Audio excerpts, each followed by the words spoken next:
Assalamualaikum warahmatullahi wabarakatuh.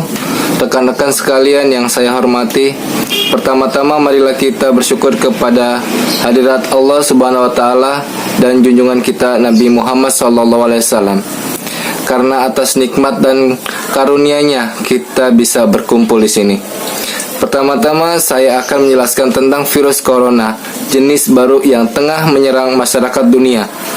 Dikutip dari Center for Disease Control and Prevention (@gov), virus corona merupakan jenis virus yang diidentifikasi sebagai penyebab penyakit pada saluran pernapasan. Yang pertama kali terdeteksi muncul di kota Wuhan, Tiongkok. Virus ini diketahui pertama kali muncul di pasar hewan dan makanan laut di kota Wuhan. Dilaporkan kemudian bahwa banyak pasien yang menderita virus ini. Dan ternyata terkait dengan pasar hewan dan makanan laut tersebut, orang pertama yang jatuh sakit akibat virus ini juga diketahui merupakan para pedagang di pasar itu.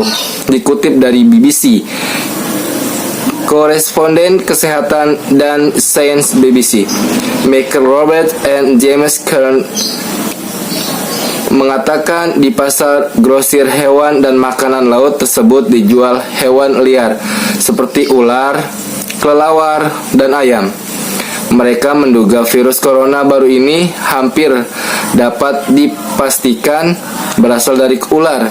Diduga pula virus ini menyebar dari hewan ke manusia dan kemudian dari manusia ke manusia. Contohnya seperti ini. Gejalanya nyaris mirip flu biasa, cuma demamnya lebih tinggi, di atas 38 derajat.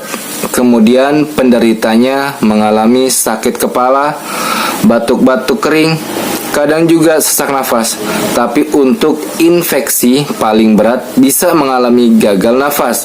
Jika tak dilakukan analisa yang cermat, petugas medis sulit membedakan antara flu dengan gejala virus corona.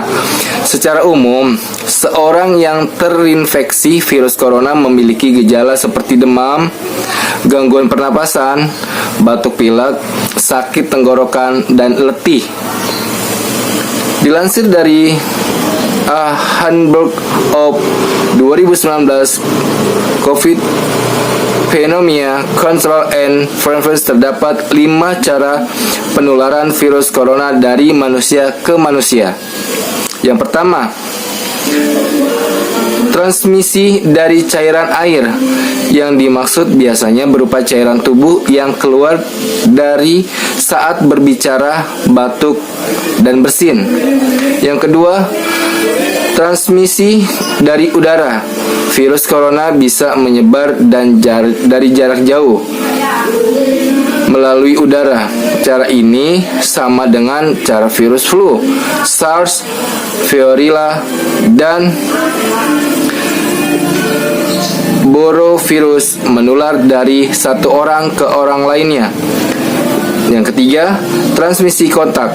Virus dapat menular melalui kontak langsung dengan kulit atau selaput lendir seperti mata, lidah, luka terbuka, dan lain-lain. Transmisi juga bisa berlangsung melalui darah yang masuk ke tubuh atau mengenai selaput lendir. Lanjut yang keempat, transmisi dari hewan. Orang yang mengelola, menjual, dan mendistribusikan hewan liar membawa virus corona dapat tertular melalui kontak tersebut. Yang kelima, kontak dengan pasien, keluarga, orang yang tinggal serumah, petugas medis, atau bahkan orang yang sempat berada dekat dengan pasien rentan untuk tertular. Menurut sumber yang sama, masa inkubasi corona paling pendek berlangsung selama 2 hingga 3 hari. Sedangkan paling lama bisa mencapai 10 hingga 12 hari. Namun melihat perilaku virus corona pada penyakit lainnya, para ahli mengatakan bahwa masa inkubasi tersebut dapat mencapai waktu 14 hari. Hasil riset menunjukkan bahwa virus corona sensitif terhadap panas dan dapat secara efektif dinonaktifkan oleh pelarut lipid dengan suhu setidaknya 56 derajat Celcius selama 30 menit. Selain itu bisa juga dinonaktifkan dengan ether alkohol 75%, disinfektan yang mengandung klorin, asam peroksiasintet, dan klorofam. Klorhexidin tidak efektif dalam menonaktifkan virus ini.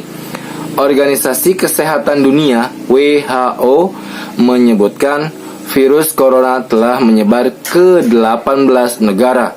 Wow, menurut WHO, jumlah penyebaran ini telah meningkat per tanggal 30 Januari 2020. Yang sebelumnya hanya 15 negara, bertambah 3 negara yang melaporkan kasus virus ini, yaitu Finlandia, India, dan Filipina. Negara lainnya yang menyusul memberi konfirmasi adalah Jepang, Singapura, Malaysia, Prancis, Korea Selatan, Vietnam, Kamboja, Thailand, Nepal, Sri Lanka, Amerika Serikat, Kanada, Jerman, dan Uni Emirat Arab. Setelah hampir 2 bulan virus ini mewabah, akhirnya pada 30 Januari 2020, Organisasi Kesehatan Dunia (WHO) menyatakan darurat global terhadap virus corona. Kepala WHO, Tedros Adhanom Ghebreyesus, mengatakan situasi darurat bukan karena penyebaran virusnya di Tiongkok, melainkan karena sudah menyebar luas ke banyak negara. Demikian uraian yang dapat saya sampaikan, semoga bermanfaat bagi kita. Mohon maaf yang sebesar-besarnya atas kesalahan atau kekurangan dari saya. Terima kasih. Assalamualaikum.